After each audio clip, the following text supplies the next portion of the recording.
Hi friends, welcome back to our channel. இன்னைக்கு நம்ம இந்த வீடியோல எதை பத்தி பார்க்க போறோம் அப்படின்னா தமிழ்நாடு டாக்டர் அம்பேத்கர் லா யூனிவர்சிட்டி கீழ அஃபிலியேட்டட் லா காலேஜஸ்க்கு அதாவது பிஏ எல்எல்பிக்கு நீங்க ஆன்லைன்ல அப்ளிகேஷன் போட்டிருந்தீங்க அப்படின்னா கண்டிப்பா யூனிவர்சிட்டி சைட்ல இருந்து உங்களுக்கு மெயில் பண்ணிட்டு வராங்க.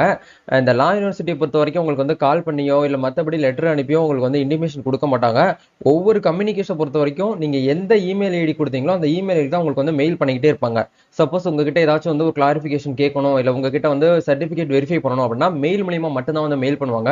பட் இன்னைக்கு நம்ம பார்க்க போற இந்த அப்டேட் வந்து மெயில் வந்து எல்லாருக்குமே அனுப்பிட்டு வராங்க. உங்களுக்கு வந்து மெயில் வந்திருக்கா வரலையா, அந்த மெயிலுக்கு வந்து எப்படி நம்ம வந்து ரீப்ளை பண்றது, அந்த மெயில்ல என்ன இன்ஃபர்மேஷன் வந்து சொல்லியிருக்காங்க அப்படிங்கறத பத்தி டீடைலா இந்த வீடியோல வந்து பார்க்க போறோம். வீடியோ வந்து ஸ்கிப் பண்ணாம ஃபுல்லா பாருங்க. வீடியோக்குள்ள போறதுக்கு முன்னாடி பார்த்தா நம்ம சேனல் நீங்க ஃபர்ஸ்ட் டைம் பாக்குறீங்க அப்படின்னா இந்த வீடியோவுக்கு கீழே இருக்கக்கூடிய ரெட் கலர் சப்ஸ்கிரைப் பட்டனையும் பக்கத்துல இருக்கக்கூடிய அந்த பெல் பட்டனை கிளிக் பண்ணி ஆல்ங்கிறத எனபிள் பண்ணி வச்சுக்கோங்க நண்பா. நம்ம சேனல் வந்து போஸ்ட் பண்ணக்கூடிய ஒவ்வொரு லேட்டஸ்ட் இன்ஃபர்மேஷன் எல்லாமே உங்களுடைய மொபைல் நோட்டிஃபிகேஷன்ல வரும். ஈஸியா நீங்க மிஸ் பண்ணாம பார்த்து தெரிஞ்சுக்க முடியும். அதே மாதிரி நம்ம அட்மிஷனுக்காகவே தனியா ஒரு குரூப் கிரியேட் பண்ணிருக்கோம். அந்த குரூப்ல ஜாயின் பண்ணாம இருந்தீங்கன்னா ஜாயின் பண்ணிக்கோங்க. யூனிவர்சிட்டி சைட்ல இருந்து வரக்கூடிய ஒவ்வொரு லேட்டஸ்ட் அப்டேட்ஸ் எல்லாமே உங்களுக்கு வந்து அந்த ஒரு குரூப்ல உங்களுக்கு ஷேர் பண்ணிட்டு இருப்போம். ஈஸியா நீங்க மிஸ் பண்ணாம தெரிஞ்சுக்க முடியும். சரி வாங்க இப்போ நம்ம டைரக்டா வீடியோக்குள்ள போகலாம். இப்போ நீங்க ஸ்கிரீன்ல பாக்குற மாதிரி ஒரு மெயில் கண்டிப்பா உங்களுக்கு வந்திருக்கும். நீங்க பிஎல்எல்பி அதாவது கவர்மெண்ட் அஃபிலியேட்டட் லா காலேஜுக்கு நீங்க அப்ளை பண்ணிருந்தீங்க அப்படின்னா இந்த மாதிரி ஒரு மெயில் அப்படிங்கிறது இது எல்லாருக்குமே அனுப்பல. ஒரு சில குறிப்பிட்ட ஸ்டூடெண்ட்ஸ்க்கு மட்டும் அனுப்புறாங்க. என்ன காரணம் என்ன பர்பஸ்க்காக அந்த மெயில் வந்து அனுப்பியிருக்காங்க அப்படிங்கிறத பார்க்கும்போது டியர் கேண்டிடேட் உங்களுடைய அப்ளிகேஷன் வந்து எங்களுக்கு வந்து ரிசீவ் ஆயிருக்கு. அதாவது 2024 to 25 அப்படிங்கிற இந்த அகாடமிக் இயர்ல நீங்க அஃபிலியேட்டட் லா காலேஜ்ல வந்து படிக்கிறதுக்காக வந்து அப்ளிகேஷன் ஃபில்அப் பண்ணிருக்கீங்க. உங்களுக்கான அந்த டாக்குமெண்ட் வெரிஃபிகேஷனுக்காக வந்து 10th mark sheet, 12th mark sheet, community certificate, TC, special ரிசர்வேஷன்ல இருக்கீங்க அப்படின்னா அதுக்கான ஒரு சர்டிஃபிகேட்.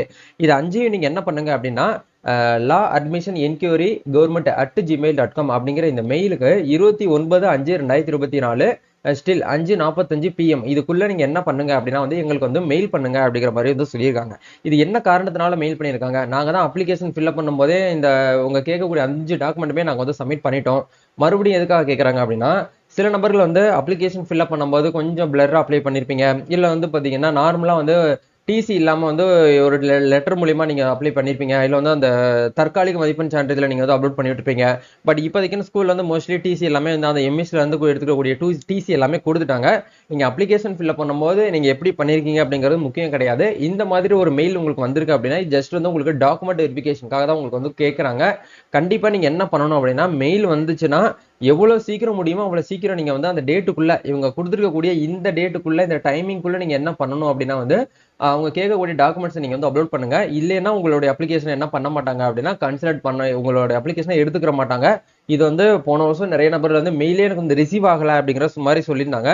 பட் மெயில் வந்து கண்டிப்பா உங்களுக்கு வந்து ரிசீவ் ஆகும். ஏன்னா இது வந்து ஆட்டோமேட்டிக்கா வந்து பாத்தீங்கன்னா ஒரே அந்த மெயில வந்து என்ன பண்ணுவாங்க அப்படின்னா வந்து யாருக்கெல்லாம் டாக்குமெண்ட் வந்து வெரிஃபை பண்றதுக்காக தேவைப்படுதோ அவங்க லிஸ்ட் எல்லாமே சேவ் பண்ணி அவங்க வந்து அப்லோட் பண்றது மெயில் போடுறதுனால ஜங்க் ஃபைல்ல இல்ல வந்து பாத்தீங்கன்னா ஸ்பாம் ஃபோல்டர்ல போய் விழுகிறதுக்கான பாசிபிலிட்டி இருக்கு. நீங்க முடிஞ்ச வரைக்கும் என்ன பண்ணுங்க அப்படின்னா வந்து அப்டேட்ல செக் பண்ணி பாருங்க. அப்படின்னா உங்களுடைய ஜங்க் ஃபோல்டர்ல வந்து செக் பண்ணுங்க, ஸ்பாம் ஃபோல்டர்ல நீங்க வந்து செக் பண்ணுங்க. இது எல்லாத்தையும் செக் பண்ணி பாத்தீங்க அப்படின்னா உங்களுக்கு வந்து தெரியும். இப்போ இந்த மெயிலே வந்து பாருங்க, நம்ம மோஸ்ட்லி நான் என்ன பண்ணுவேன் அப்படின்னா மார்னிங் எவ்ரிடே நம்ம என்ன பண்ணுவோம்னா மெயில் அடிக்கடி அப்டேட் பண்ணுவோம். அதுக்கப்புறம் இந்த ஸ்பாம்லேயே வந்து பாத்தீங்கன்னா கிட்டத்தட்ட மெயில்ஸ் வந்து 23 மெயில்ஸ் வந்து அவைலபிளா இருக்குது. இந்த மாதிரி ஒரு சில மெயில்ஸ் வந்து சம்டைம் ஸ்பாம்ல போய் விழுகிறதுக்கு பாசிபிலிட்டி இருக்கு. ஸ்பாம் அப்படின்னா அது வந்து ஒரு ஃபேக்கான மெயில் அப்படிங்கறத நம்ம வந்து நினைக்க கூடாது. ஏதோ ஒரு விதத்துல வந்து டக்குன்னு வந்து நம்மளுக்கு ஸ்பாம்ல போயிட்டு விழுந்துரும். அதனால அந்த மெயிலை நம்ம வந்து வியூ பண்ணி பார்க்க கூடாது, அதை ஸ்கிப் பண்ணணும் அப்படின்னு நீங்க நினைக்காதீங்க. டிஎன்டிஏஎல்யூ பொறுத்த வரைக்கும் உங்களுக்கு மெயில் மூலியமா தான் வந்து கம்யூனிகேட் பண்ணுவாங்க. நெக்ஸ்ட் உங்களுக்கு வந்து கவுன்சிலிங் நடக்கும்போது உங்களுக்கு டாக்குமெண்ட் வெரிஃபிகேஷனுக்காக கூப்பிடுவாங்க. அதுக்கு வந்து உங்களுக்கு மெயில் எல்லாம் கான்டாக்ட் பண்ணுவாங்க. அப்புறம் வந்து நீங்க அப்ளிகேஷன் வந்து ஃபில்அப் பண்ணும்போது சாய்ஸ் ஃபில்லிங் வந்து கொடுத்துருப்பீங்க காலேஜுக்கு. அது இருந்தாலும் மறுபடியும் நீங்க வந்து ஆன்லைன்ல கவுன்சிலிங் அட்டன் பண்ணும்போது என்ன பண்ணுவாங்க அப்படின்னா லாகின் ஐடி உங்களுக்கு வந்து கொடுப்பாங்க. அது 2 நாள் உங்களுக்கு டைம் கொடுப்பாங்கன்னா 3 நாள் டைம் கொடுப்பாங்க. அதுக்குள்ள நீங்க என்ன பண்ணணும் அப்படின்னா ஃபர்ஸ்ட் ரவுண்ட் கவுன்சிலிங்னு சொல்லிட்டு ஒரு 3 நாள் டைம் கொடுப்பாங்க. அதுல வந்து நீங்க என்ன பண்ணணும்னா காலேஜ்ல வந்து சாய்ஸ் வந்து ஃபில்அப் பண்ணணும். இதான் வந்து உங்களுக்கு ஆன்லைன் கவுன்சிலிங் சொல்லுவாங்க. ஆன்லைன் கவுன்சிலிங்லாம் வீடியோ கான்ஃபரன்ஸ் இருக்குமா, ஏதாச்சும் வந்து அவங்க கிட்ட பேசணுமா கேட்டீங்கன்னா அந்த மாதிரி கிடையாது. ஆன்லைன் கவுன்சிலிங்கை பொறுத்த வரைக்கும் உங்க வீட்டில் இருந்துகிட்டே மொபைல் ஃபோன் மூலியமா லேப்டாப் மூலியமா நீங்க என்ன பண்ணிக்கலாம் அப்படின்னா வந்து கவுன்சிலிங் வந்து அட்டன் பண்ணிக்க முடியும். மறுபடியும் என்ன பண்ண சொல்லுவாங்கன்னா சாய்ஸ் வந்து ஃபில்அப் பண்ண சொல்லுவாங்க. இந்த நீங்க 2வது முறை சாய்ஸ் ஃபில்அப் பண்ணதுல தான் உங்களுக்கு வந்து காலேஜ் வந்து அலாட்மெண்ட் பண்ணுவாங்க. அலாட்மெண்ட் காப்பியை டவுன்லோட் பண்ணிட்டு உங்களுக்கு எந்த காலேஜ்ல அலாட் ஆயிருக்கோ அங்க போயிட்டு நீங்க அட்மிஷன் போட்டு 1500 1700 சம்திங் வரும். அதை நீங்க ஃபீஸா பே பண்ணி அட்மிஷன் போட்டு வந்துட போறீங்க. இதுதான் வந்து ப்ரொசீஜர். இந்த கவுன்சிலிங் அப்படிங்கிறது ரொம்பலாம் கஷ்டம்லாம் கிடையாது. இந்த லா யூனிவர்சிட்டியை பொறுத்த வரைக்கும் எல்லாமே ஆன்லைன் ப்ராசஸ் தான். நீங்க சோயில் ஸ்டூடெண்டா இருந்தீங்கன்னா மட்டும்தான் நேரடியாக என்ன பண்ணணும் அப்படின்னா வந்து அங்க போயிட்டு நீங்க வந்து அட்மிஷன் போடுற மாதிரி இருக்கும். மற்ற ஸ்டூடெண்ட்ஸ் எல்லாமே ஆன்லைன்லேயே நீங்க அட்மிஷன் போட்டு அந்த சம்மந்தப்பட்ட காலேஜுக்கு போயிட்டு நீங்க வந்து அட்மிஷன் வந்து போட போறீங்க. இதுதான் ப்ரொசீஜர். முடிஞ்ச வரைக்கும் உங்களுக்கு மெயில் வந்திருக்கா வரலையா அப்படிங்கிறத நீங்க செக் பண்ணிக்கோங்க. இப்போ இந்த மெயிலுக்கு எப்படி ரீப்ளை பண்றது அப்படிங்கிறத பார்ப்போம். இந்த மெயில் ஐடி நீங்க வந்து காப்பி பண்ணிக்கோங்க. காப்பி பண்ணீங்கன்னா ஆட்டோமேட்டிக்கா உங்களுக்கு இந்த இடத்துல வந்துடும். சப்ஜெக்ட் அப்படிங்கிற இடத்துல என்ன சொல்லியிருக்காங்கன்னு பாருங்க. இந்த இடத்துல அப்ளிகேஷன் நம்பர் இந்த சப்ஜெக்ட் காலம் அப்படிங்கிறத கொடுத்துருக்காங்க. உங்களுடைய அப்ளிகேஷன் நம்பர்ல உங்களோட அப்ளிகேஷன் ஃபார்ம்ல இருந்து அப்ளிகேஷன் நம்பர் இருக்கும். இப்போ நீங்க ஸ்கிரீன்ல பார்த்துட்டு இருக்கக்கூடிய இந்த ஒரு அப்ளிகேஷன் தான் வந்து பிஏ எல்எல்பிக்கு அப்ளை பண்றதுக்கான ஒரு அப்ளிகேஷன் ஃபார்ம். இதுல மேல ரைட் சைட்ல ஏஎல்சி அப்படின்னு கொடுத்துருக்காங்க பாருங்க. இந்த நம்பர் அப்படியே நீங்க என்ன பண்ணுங்க அப்படின்னா காப்பி பண்ணுங்க.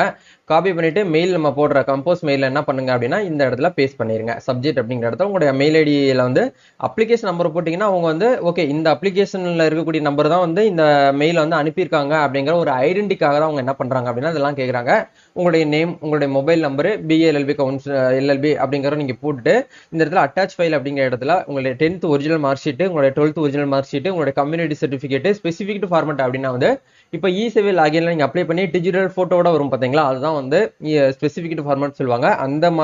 அந்த கம்யூனிட்டி சர்டிஃபிகேட் கண்டிப்பா நீங்க வாங்கி வச்சுக்கோங்க. அது வந்து இப்போ வரக்கூடிய எல்லா இடத்துலயுமே அதான் வந்து கேட்கறாங்க. இதுக்கு முன்னாடி இங்க அந்த கார்டு மாதிரி மேனுவல தாசில்தார் எழுதி சைன் போட்டு கொடுத்துருப்பாங்க. அதெல்லாம் உங்களுக்கு வந்து இடத்துல உங்களுக்கு வந்து அதை அப்செட் பண்ண மாட்டாங்க. முடிஞ்ச வரைக்கும் டிஜிட்டல் கம்யூனிட்டி சர்டிஃபிகேட் வாங்கி வச்சுக்கிறது பெட்டர். சரிங்களா? ஓகே, அதை நீங்க அப்லோட் பண்ணுங்க. அதுக்கப்புறம் டிசி அப்படிங்கிறது வந்து பாத்தீங்கன்னா டிரான்ஸ்ஃபர் சர்டிஃபிகேட் சொல்லுவோம். இது மோஸ்ட்லி வந்து எல்லா ஸ்கூல்லையுமே வந்து இப்போ எம்இஸ் டிசிங்கிறதுனால சிஸ்டமே அவங்க வந்து ஜென்ரேட் பண்ணி அன்னைக்கே வந்து கொடுத்துட்றாங்க. ரிசல்ட் வந்து ஒரு 1 வீக்லேயே வந்து உங்களுக்கு டிசி வந்து ப்ரொவைட் பண்ணிட்டாங்க. இந்த நாளையும் வந்து கம்பல்சரியா நீங்க வந்து கொடுக்கணும். நீங்க ஸ்பெஷல் ரிசர்வேஷன் அப்படின்னா நீங்க வந்து எக்ஸ் சர்வீஸ் மேனோட பையனா இருக்கீங்க அப்படின்னா அது நீங்க ஸ்பெஷல் ரிசர்வேஷனா வருவீங்க. டிசபிலிட்டி பீப்புள், ஸ்போர்ட்ஸ் கேட்டகரியில வரீங்க அப்படின்னா நீங்க வந்து அப்ளிகபிளா வருவீங்க. அப்படி இருந்தா மட்டும் அதுக்கான ப்ரூஃபை நீங்க வந்து வைக்கணும். மற்றபடி இந்த 5வது ஆப்ஷன் வந்து உங்களுக்கு வந்து தேவையில்லை. இந்த 4 மட்டும் நீங்க வந்து மேண்டேட்டரியா நீங்க வந்து சப்மிட் பண்ணி ஆகணும். ஒன்னு இமேஜ்ல அப்லோட் பண்ணுங்க, அப்படின்னா பிடிஎஃப் நீங்க வந்து அப்லோட் பண்ணுங்க. அப்லோட் பண்ணிட்டு சென்ட்னு ஒரு கீழே ஒரு ஆப்ஷன் கொடுத்துருப்பாங்க. இதை கிளிக் பண்ணி நீங்க வந்து சென்ட் பண்ணிட்டீங்கன்னா இந்த ஒரு மெயில் வந்து யாருக்கு போய் ரிசீவ் ஆகும் அப்படின்னா யூனிவர்சிட்டியோடைய அந்த அட்மிஷன் கமிட்டிக்கு வந்து போய் அவங்களுக்கு வந்து ரிசீவ் ஆயிரும். அவங்க செக் பண்ணி பார்த்துட்டு உங்களுக்கு வந்து என்ன பண்ணுவாங்க அப்படின்னா நெக்ஸ்ட் ப்ரொசீட் பண்ணுவாங்க. இதுதான் வந்து ஒரு ப்ரொசீஜர். இந்த வீடியோ பார்த்ததுல உங்களுக்கு ஏதாவது வந்து டவுட்ஸ் இருக்கு அப்படின்னா மறக்காம கமெண்ட்ல வந்து போடுங்க. அப்படி இல்லைன்னா இன்ஸ்டால வந்து டிஎம் பண்றாங்க, டிஎம் பண்ணுங்க. என்னோட ஃப்ரீ டைம்ல ஈவினிங் டயத்துல நான் வந்து உங்களுக்கு வந்து ரீப்ளே பண்ணிட்டு இருக்கிறேன். ஏன்னா கமெண்ட்ல வந்து நிறைய பேர் சொல்றீங்க ப்ரோ ரீப்ளே பண்ண மாட்டீங்க, வீடியோ மட்டும் போடுறீங்க, எங்களுக்கு சரியான ஒரு கைட் கிடைக்கல, யூனிவர்சிட்டிக்கு கால் பண்ணாலும் சரியா ரெஸ்பான்ஸ் பண்ண மாட்டாங்க அப்படிங்கிறத ஃபீல் பண்ணி பேசிட்டு இருந்துக்கிறீங்க. கமெண்ட் நான் பார்க்குறேன். நான் என்னோட ஃப்ரீ டைம்ல கண்டிப்பா உங்களுக்கு நான் ரீப்ளே பண்ணிக்கிட்டு தான் இருக்கிறேன். உங்களுக்கு என்ன டவுட்ஸ்னாலும் என்கிட்ட கேளுங்க. கண்டிப்பா என் சைட்ல இருந்து உங்களுக்கு என்னென்ன ஹெல்ப் பண்ண முடியுமோ, சப்போர்ட் பண்ண முடியுமோ எல்லாமே நான் பண்ணி உங்களுக்கு வந்து போன வருஷம் எப்படி வந்து கைட் பண்ணணும் அதே மாதிரி இந்த வருஷமும் நான் கைட் பண்றதுக்கு ரெடியா இருக்கேன். தேங்க்யூ. இந்த வீடியோவை பிஎல்எல்பிக்கு யாரெல்லாம் அப்ளை பண்ணியிருக்கீங்களோ உங்க ஃப்ரெண்ட்ஸ் அண்ட் ஃபேமிலிக்கு ஷேர் பண்ணுங்க. நம்ம நெக்ஸ்ட் ஒரு அப்டேட்ல மீட் பண்ணுவோம். Thank you. All the best. God bless you.